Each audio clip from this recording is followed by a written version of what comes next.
Yep. You know, that they want to see us with nothing, right? They want to absolutely see us with nothing. They were talking about transhumanism, which that's like so huge right now. And listen, I did a decode on Elon Musk, and I know I'm jumping a little bit, but I did a decode on Elon Musk really quick. It was like a quick download. I think I did it about like maybe 2 months ago. It's on my YouTube list of videos. But that this man was born in the year of the pig. He's a number 7 as well. He owns this company, right? Which is it's Neuralink, Starlink. I think he has the most power of the air. See, so it's interesting you bring up Elon. Let me share a couple of things with you. So, first of all, we know, like you were talking about, right? The X renamed Twitter to X, right? And then that American billionaire I was talking about, let me bring him up here. Tim Draper.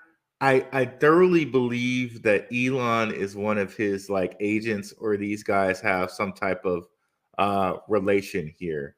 We're talking about Tim Draper, Oh, right? snap. Yeah, that's right.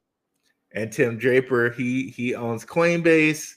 Coinbase Ventures is invested in this, so he's invested in this guy too, just by proxy of that. Oh, that's crazy. I love that. And I love That's that something else. 73. I love that. I mean, the 73 always talks to me, and that's a 10 as well too. So Can I actually have everyone to take one step backwards? Ever since your boy Elon Musk launched his supercomputer, which is called XAI, which is crazy about X's and he's crazy about AI, right? By the way, his supercomputer is called Colossus. So have a ball with that, X-Men fans. There had been a geofencing of the area around Crimea that he had put into place right sometime before the Ukrainians tried the sneak attack. And I was there that night listening to him as he was telling me about it. I got the impression he had turned it off right that night, but I later realized it had been a policy to geofence Crimea so Ukraine couldn't use Starlink to attack it. But the Ukrainians did not know that. And so that night they're thinking it's working and they're dealing with him and they want him to make sure it would work. And he says no. He reasserts the policy that they cannot use it to attack the Russian fleet in Sevastopol. And of course, he's created the only communication satellites that seem to work. You know, the Russians have knocked out all of the others.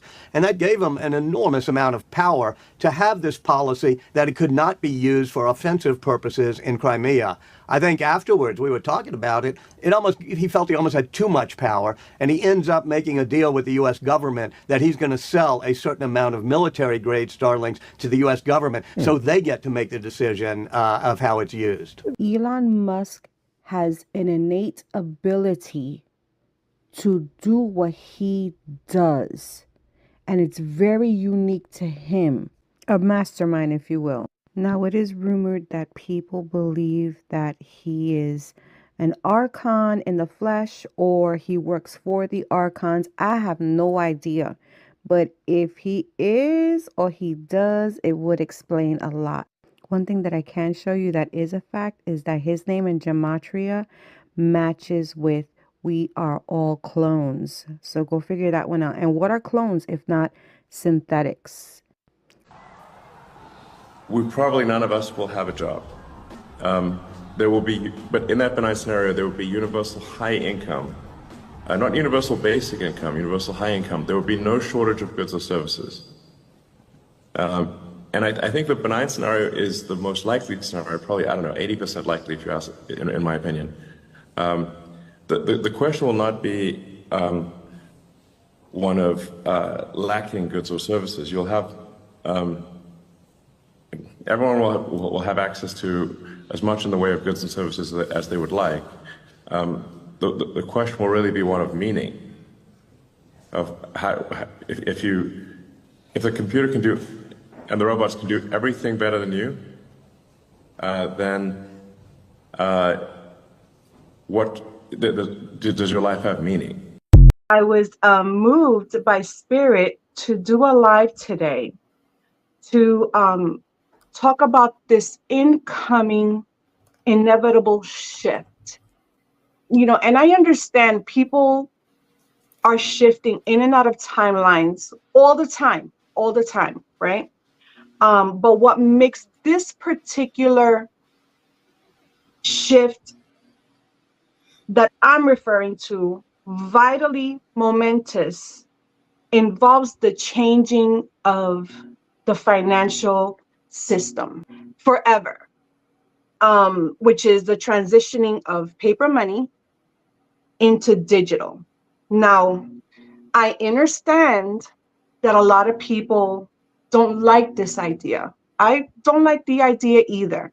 And a lot of people are really having a hard time wrapping their natural mind on what this transitioning looks like, right? This shift looks like. But the reality is that change is inevitable, whether it is in the outer world or whether it's within. And what I absolutely love about this spiritual journey that I'm on right now, and all the different shifts that I've been going through within my own life, right? Is I'm the master of my own reality, right? And I've been given tools to create this life that I deserve, that I want, and that I desire. It's honestly like magic. It is magic, and a lot of these tools are astrology, numerology, tapping into source, meditating, and above all of them, right, that I always preach on is the most important one is the knowledge of self, right? Tapping into who you truly are. And that's winning. That honestly, that's winning the war, if you want to call it that, right? Or the spiritual warfare,